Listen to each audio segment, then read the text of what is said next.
Dalam kehidupan sehari-hari, penggunaan listrik tidak dapat dipisahkan dari kehidupan manusia. Salah satu komponen penting dalam sistem kelistrikan adalah kapasitor. Kapasitor memiliki peran yang sangat penting dalam menyimpan dan melepaskan energi listrik, serta mengatur aliran arus dalam berbagai rangkaian. Terutama dalam sistem arus bolak-balik, kapasitor memainkan peranan unik dalam mempengaruhi tegangan dan arus. Assalamualaikum warahmatullahi wabarakatuh. Perkenalkan, kami dari kelompok 1 akan menampilkan tugas akhir kami. Dengan saya Muhammad Yusef Syapuddin dengan NPM 10602-24010. Dan saya Faiz Royfi Jatar dengan NPM 162-24109. Dan saya Zahra Nur Azizah dengan NPM 10060224007. Di sini kita akan membahas tentang kapasitor dalam gelombang arus bolak-balik beserta pemodelan matematika dengan aplikasi Maple. Selamat menyaksikan. Oke, di sini kita bakal ngebagi pembahasannya jadi 5 chapter. Nah, chapter pertama itu ada pengenalan tentang apa itu kapasitor dan arus bolak-balik. Lanjut ke chapter 2 yaitu permasalahan matematis dalam gelombang arus listrik. Kemudian, chapter ketiga adalah model matematika dan rumus-rumus yang akan digunakan. Chapter 4 yaitu simulasi penggunaan Maple untuk memecahkan permasalahan yang dibahas. Dan terakhir ada kesimpulan. Kapasitor adalah komponen listrik yang menyimpan energi listrik. Ia terdiri dari 2 keping penghantar yang dipisahkan oleh isolator. Fungsi utamanya adalah menyimpan muatan listrik dan juga dapat digunakan sebagai penyaring, penunda waktu, atau pengaturan daya dalam rangkaian elektronik.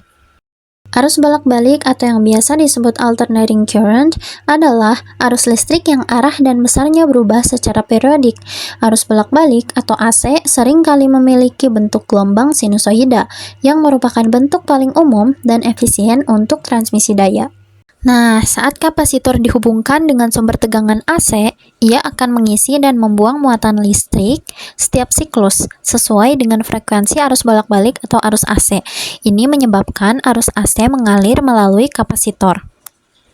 Kapasitor memiliki beberapa manfaat, yaitu diantaranya menyimpan dan melepaskan energi. Kapasitor menyimpan energi dalam bentuk medan listrik dan melepaskannya kembali, sehingga dapat membantu mengatur tegangan dalam rangkaian AC. Kemudian, kapasitor juga berfungsi untuk menyaring sinyal. Dalam rangkaian power supply AC ke DC, kapasitor digunakan untuk menyaring ripple atau getaran tegangan agar output lebih halus. Kemudian, starter motor listrik. Dalam motor satu fasa, misalnya pompa air, kapasitor digunakan untuk membantu start dengan menghasilkan pergeseran fase agar motor dapat berputar. Kemudian, kopling dan pemisahan sinyal. Dalam sistem audio atau sinyal AC, kapasitor digunakan untuk menghubungkan dua rangkaian tanpa membiarkan arus DC masuk. Disebut kapasitor kopling. Nah, jadi pada permasalahan kita kali ini yaitu bentuk tegangan bolak-balik yang paling sederhana adalah tegangan sinusoidal. Nah, tegangan ini yang dihasilkan semua pembangkit tenaga listrik adalah tegangan bolak-balik sinusoidal. Kebergantungan tegangan terhadap waktu dapat dinyatakan oleh fungsi sinus atau kosinus. Nah, bisa dilihat pada gambar di samping yang dimana gambar tersebut yaitu kurva tegangan bolak-balik sinusoidal. Jadi untuk persamaan umum tegangan sinusoidal yaitu Vt sama dengan Vm kali sin kali 2pi kali T kecil per T besar ditambah fase mula-mula, yang dimana Vm-nya adalah tegangan maksimum atau amplitudo tegangan, T besar yaitu periode tegangan, T kecil menyatakan waktu, dan yang seperti theta yaitu fase mula-mula, yang dimana saat T sama dengan 0. Jika tegangan suatu kapasitor merupakan fungsi Vt, arus yang mengalir pada kapasitor yang memiliki kapasitansi C dan daya PC yang diserap kapasitor. Untuk persamaan kapasitansi C-nya yaitu IC sama dengan C kali D kali Vt per dt. Dan untuk daya PC yang diserap oleh kapasitor yaitu PC sama dengan IC kali Vt. Lalu, bagaimana cara menentukan daya maksimum yang dapat diserap kapasitor? Nah, mari kita lihat penjelasan berikutnya. Selanjutnya yaitu model matematika. Nah, jadi rumus-rumus yang dipakai oleh kita dalam menentukan kapasitor dalam arus bolak-balik yaitu yang pertama ada persamaan tegangan.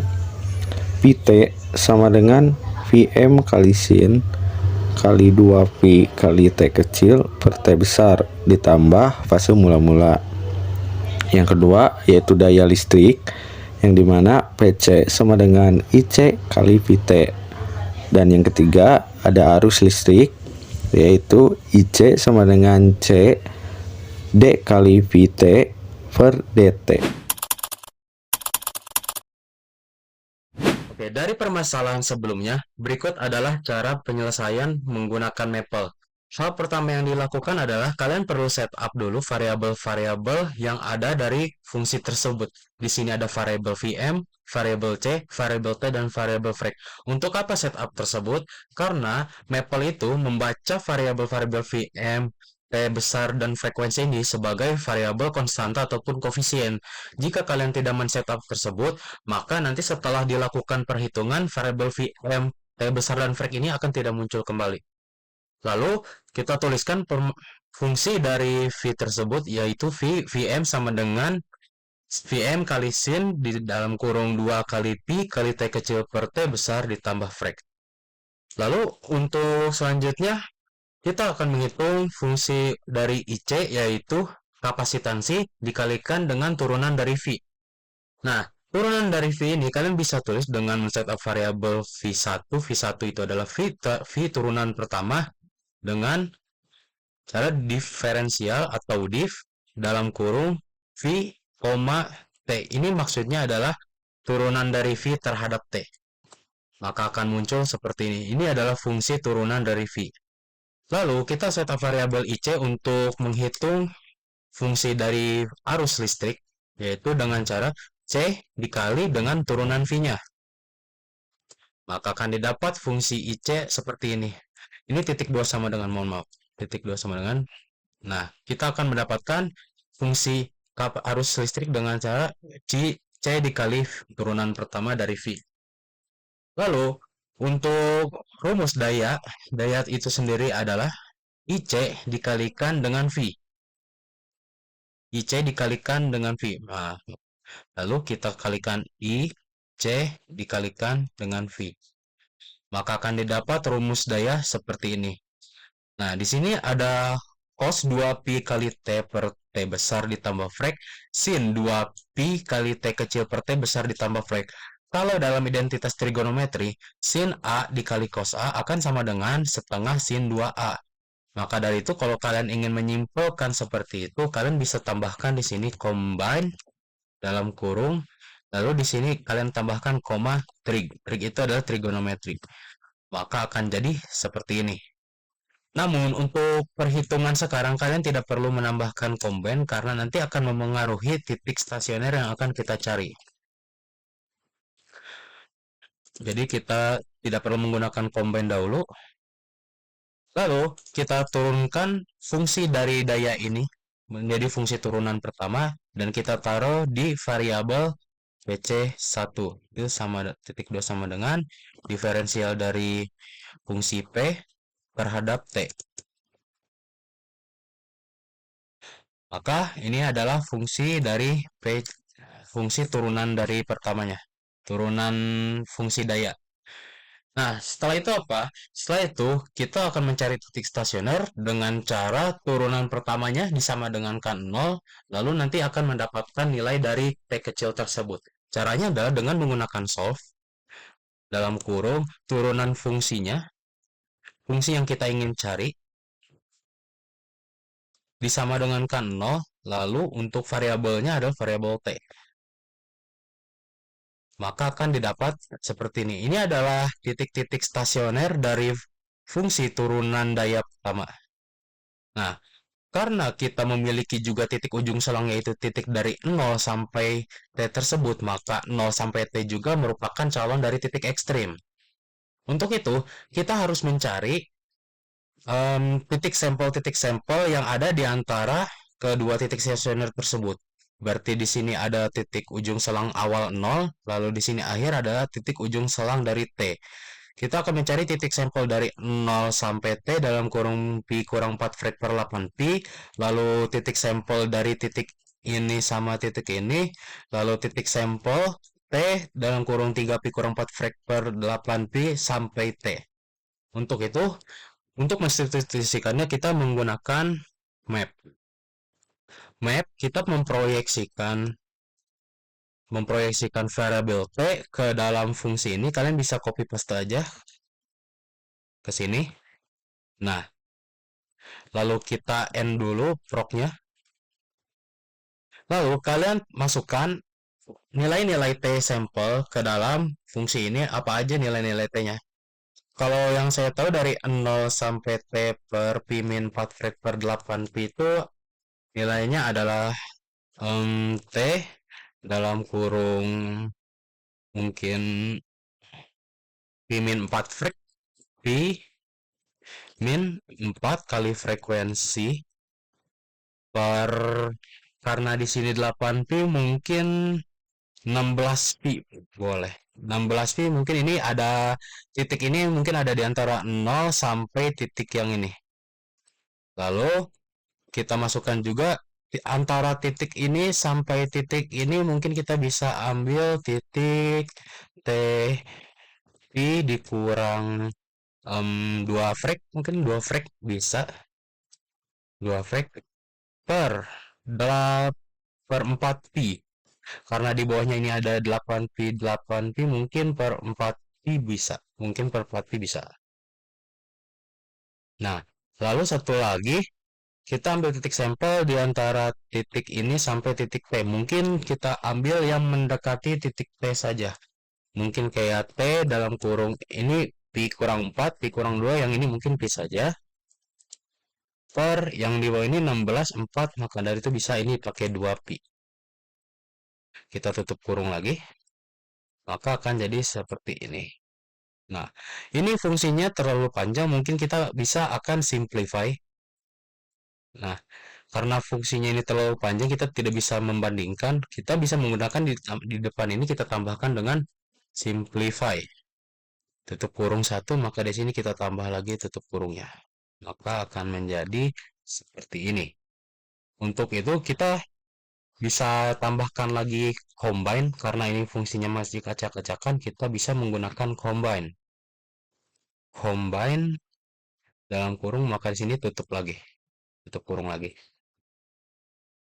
Maka dari itu fungsinya akan menjadi seperti ini. Kita bisa lihat berikut adalah titik-titik yang telah kita substitusikan titik-titik sampel ke dalam fungsi dari turunan pertamanya dari PC tersebut. Untuk titik pertama bernilai positif, maka dari itu kemonotonan fungsi tersebut dari selang 0 sampai T dalam kurung pi kurang 4 frek per 8 pi itu dia akan naik karena bernilai positif. Lalu untuk antara T pi dari titik ini sampai titik ini, dia hasilnya adalah negatif. Maka dari itu kemonotonan fungsinya akan turun. Lalu dari titik ini sampai hingga titik ujung selangnya itu T, dia bernilai positif. Maka dari itu kemonotonan fungsinya akan naik. Jadi perkiraan grafik fungsinya dia pertama akan naik, lalu turun, lalu naik lagi. Baik, lalu kita akan mencoba uji turunan kedua dengan cara kita setup variabel dari PC untuk turunan kedua, yaitu adalah sama dengan kita turunkan fungsi turunan pertama dari PC itu terhadap T. Nah, maka akan dapat seperti ini. Berikut adalah turunan kedua dari PC. Lalu, kita masukkan titik-titik kritis yang kita punya ke dalam fungsi turunan kedua. Kita substitusikan titik-titik kritis kita yang kita punya ke dalam turunan kedua. Kita bisa copy paste aja yang ini. Lalu kita taruh sini. Nah, fungsi yang di dalam ini kalian ganti dengan fungsi turunan kedua yang kita sudah buat. Kalian copy lalu kalian paste di sini. Lalu titik-titik yang ada di dalam ini kita ubah menjadi titik-titik kritis yang kita punya. Titik kritis yang kita punya adalah titik ujung salang yaitu 0 dan T. 0 dan T. Lalu titik kritis, titik stasioner yang kita punya ada dua. Ini, kita copy paste aja dari sini. Set. Nah, ini kita tambahin koma. Maka kita akan mendapatkan nilai seperti ini. Nah, kita bisa lihat dari saat titik 0 ini dia bernilai negatif, maka bisa dibilang titik 0 ini adalah titik yang kalau negatif itu bisa dibilang cekung bawah. Kalau negatif itu cekung bawah, tapi karena kita bisa misalkan kalau di titik 0 frekuensinya adalah 0, maka maka penyebutnya akan bernilai 0. Maka di sini juga hasilnya akan 0. Maka titik kritis 0 ini adalah titik balik atau bisa dibilang titik belok. Titik belok adalah titik kecekungan saat kecekungan itu berubah. Dan di saat T juga ini bisa dibilang kecekungannya juga berubah.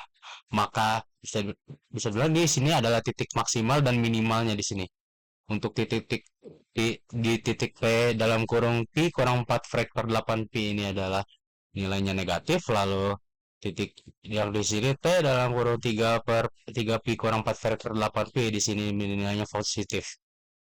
Berarti yang di titik ini, yang di titik T Pi kurang 4 faktor 8 Pi dia bernilai negatif, maka fungsinya adalah cekung bawah. Lalu di titik P dalam kurung 3 Pi kurang 4 faktor 8 Pi dia adalah cekung atas. Maka kira-kira bentuknya seperti ini. Karena ini adalah titik belok. Lalu ini adalah titiknya cekung bawah, lalu cekung atas, lalu cekung bawah lagi. Berarti bisa dibilang seperti grafik sinusoidal. Sudah hampir mirip dengan grafik sinusoidal. Setelah itu, kita masukkan titik yang kritis ini ke dalam fungsi utama dari PC, fungsi utama yang kita punya. Kita bisa copy paste lagi. Lalu fungsi yang ini kita ubah dengan fungsi utama dari PC. Nah, kita copy lalu paste di sini.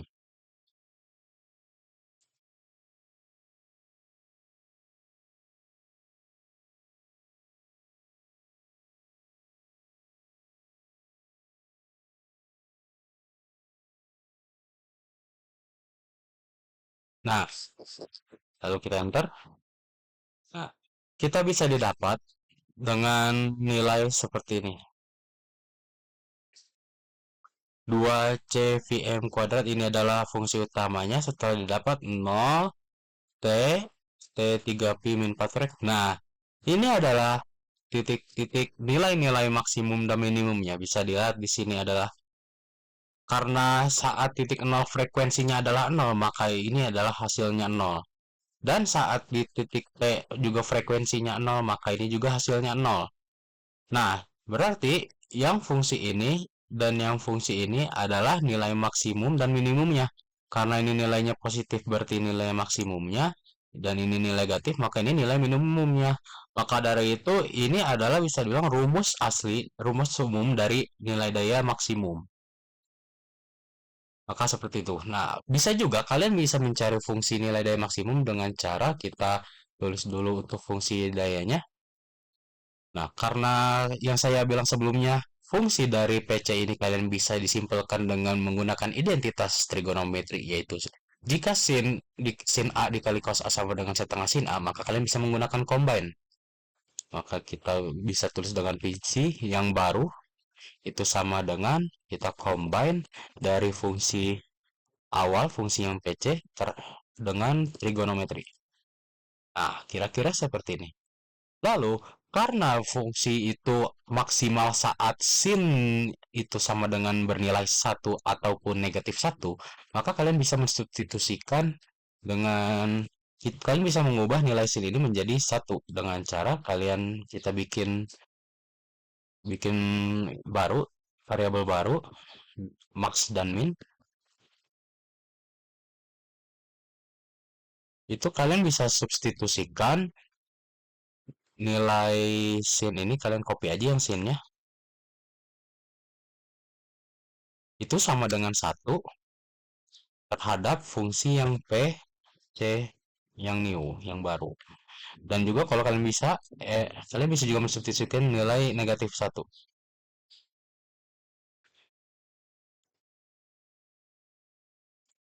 Nah, ini tinggal diubah jadi negatif 1.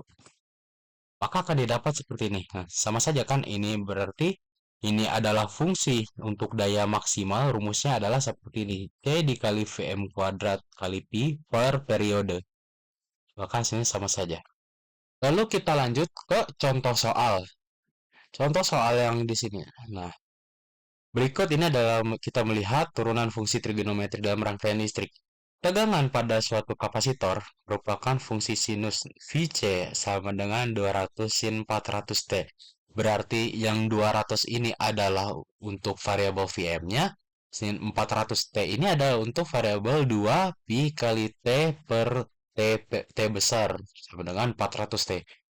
Maka kita bisa simpulkan bahwa 2 kali Pi kali T kecil per T besar itu akan sama dengan 400T.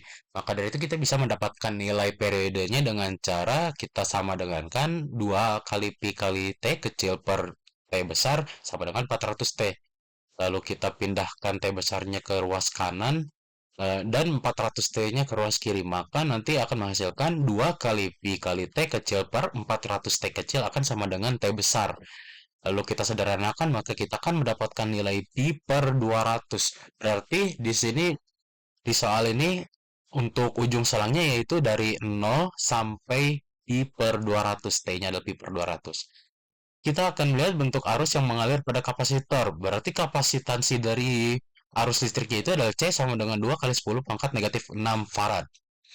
Nah, ini adalah untuk rumus IC-nya, dan sini kita lihat dibaca, maka IC-nya itu akan didapat dengan sekitar turunan 2 kali 10 pangkat 6 kali 200 sin 400T. Di sini harusnya, ini pangkat 6 harusnya negatif 6. Maka akan didapat 0,160 cos 400 ampere. Oke. Langsung saja kita coba.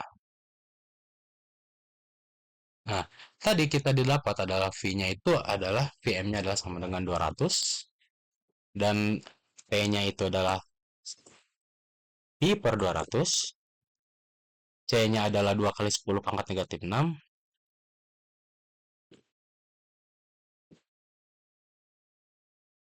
pangkat negatif 6, dan frekuensinya, karena frekuensinya tadi disebutkan, maka frekuensinya akan sama dengan 0. Oh, maaf, ini sama dengannya 2 kali. Nah, kita akan mendapat seperti ini. Lalu, kita ini langsung enter saja. Oh, ini lupa di titik 2. Maaf. Nah, kira-kira akan seperti ini. Oke. 200, P-nya adalah Pi per 200, C-nya itu, oh, C-nya ini sama dengan, nah, oke. Kira-kira untuk visi seperti ini. Lalu kita turunkan fungsi ini. Kita turunkan dengan cara di if dalam kurung P, T. Turunan V terhadap T, maka akan didapat seperti ini. Lalu, kita coba, ini mungkin pakai Pi-nya kita coba pakai Pi yang lambang. Oh, tetap sama, berarti nggak apa-apa. Lalu kita cari rumus arus kapasitornya itu dengan cara kapasitansi dikalikan dengan turunan dari V. Oh, ini tidak disama dengan kan, maaf. Maka akan didapat seperti ini. Lalu kita cari rumus dayanya. Rumus dayanya itu kedua sama dengan rumus dari kapasitor, arus kapasitor dikalikan dengan V. Nah, lalu kita cari turunan pertama dari dayanya dengan di PC, turunan terhadap T. Kita akan dapat seperti ini. Lalu kita cari titik stasionernya dengan cara solve dari turunan pertama C, itu harus disama dengan kan 0. Kita akan mencari nilai T-nya dengan didapat Pi kuadrat per 600 Pi sama dengan 3 Pi kuadrat. Oh, ini Pi-nya pakai IGD, pantas saja tidak ini tertulis. Nah, sekarang sudah benar. kita masukkan titik-titik antara 0 sampai pi per 1600, lalu pi per 1600 sampai 3 pi per 1600, lalu 3 pi per 1600 sampai tadi kita dapat T-nya adalah pi per 200. Kita menggunakan kita proyeksikan nilai T terhadap fungsi ini, fungsi turunan pertama. Nah, kita N dulu prok ya. N prok. Lalu kita masukkan titiknya. Titik-titiknya antara 0 sampai pi per 1600 kita bisa ambil pi per 200. Ini kita copy aja biar kita konsisten menggunakan pi-nya menggunakan lambang. Lalu kita ambil ini karena pi ini 3 pi berarti ada 2 pi di situ. Karena penyebutnya sama, ada pi, ada 3 pi, berarti pembilang di atasnya antaranya bisa kita pakai 2 pi. Kita bisa pakai 2 pi per 1600 atau pi per 800 bisa juga. Saya bisa menuliskan kayak itu, pi per 800. Lalu untuk antara 3 pi per 1600 kalian bisa ambil 4 pi per 1600 atau pi per 400. Kalian tulis sini pi per 400. Nah, ini adalah titik-titik sampel antara itu. Nah, karena kayak gitu kita bisa simplify, kita bisa menyimpulkan persamaan dari supaya tidak muncul angka pi-nya. Supaya tidak muncul lambang pi, kalian bisa menggunakan simplify. Nah, ini tetap muncul mungkin karena tidak pi-nya itu tidak diubah menjadi sebuah desimal ya. Kalian bisa menaruh titik di sini untuk menjadi desimal. Nah, seperti itu. Di bawah penyebutnya ini kalian taruh titik maka akan menjadi desimal. Kita bisa lihat ini bernilai positif, negatif, positif. Berarti fungsi di antara 0 sampai pi 1600 dia akan naik. Lalu di antara pi per 1600 sampai 3 pi per 1600 dia akan turun. Lalu di antara 3 pi per 1600 sampai T-nya tadi pi per 200 dia akan naik lagi. Jadi naik, turun, naik. Oke. Kita cari turunan kedua dari P dengan cara menurunkan turunan pertamanya saja. Bisa kalian gunakan div dari turunan pertamanya terhadap T. Maka ini adalah fungsinya, fungsi dari turunan kedua dari turunan fungsi daya. Lalu kalian bisa copy paste lagi ini. Nah, fungsi daya ini kalian juga copy paste, kalian ganti ke dalam sini. Nah, titik-titiknya kita ganti dengan titik-titik stasioner kita, titik-titik kritis. Ada ujung salangnya itu 0, lalu kita bisa lihat sini ada pi per 1600, 1600,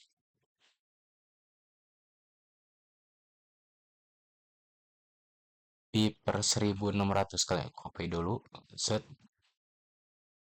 Nah, kalian ubah ini 1600, lalu ada 3 pi per 1600, dan ujung selang kita pi per 200. Pi per 200. Nah, bisa lihat 0 karena kita masukkan nilai 0 itu hasilnya 0, maka di titik 0 ini adalah titik belok atau bisa dibilang titik perubahan kecengkungan fungsi. Dan di saat titik T ini pi per 200 dia juga 0, maka di T ini adalah kecengkungan perubahan dari kecengkungan fungsi. Dan dilihat dari pi per 1600 ini bernilai negatif, maka bisa dibilang di titik pi per 1600 dia itu fungsinya adalah cekung bawah. Dan karena ini positif, berarti di 3 pi per 1600 dia itu cekung atas. Berarti kalau kita gambarkan kira-kira grafiknya, di titik 0 tuh di sini, kalau dia tuh cekung atas, kan naik, dia akan mencekung ke atas seperti ini, seperti gunung.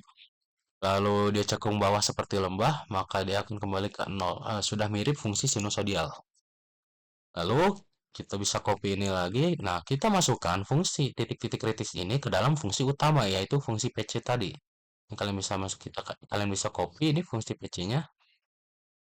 Kalian masukkan saja ke sini.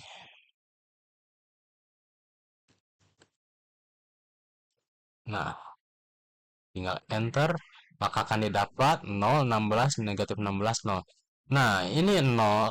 Jika kalian cari nilai terbesar, maka kalian bisa lihat daya maksimalnya adalah 16. Maka ini adalah daya maksimalnya dari untuk sebuah fungsi tersebut. Nah, jadi dengan melalui model matematika dan langkah-langkah dalam penggunaan Maple, kita dapat memahami bahwa kapasitor itu dapat mempengaruhi tegangan dan arus dalam sistem arus bolak-balik. Hal ini menunjukkan bahwa betapa pentingnya peran matematika dalam menjelaskan fenomena fisika yang berada di area kita. Dengan menggunakan konsep kalkulus seperti halnya turunan, perkalian fungsi, trigonometri, dan juga konsep fisika yaitu arus listrik dan daya listrik. Oke, mungkin cukup sekian dari kelompok kami. Mohon maaf bila terdapat beberapa kata yang mungkin kurang berkenan. Terima kasih. Wassalamualaikum warahmatullahi wabarakatuh.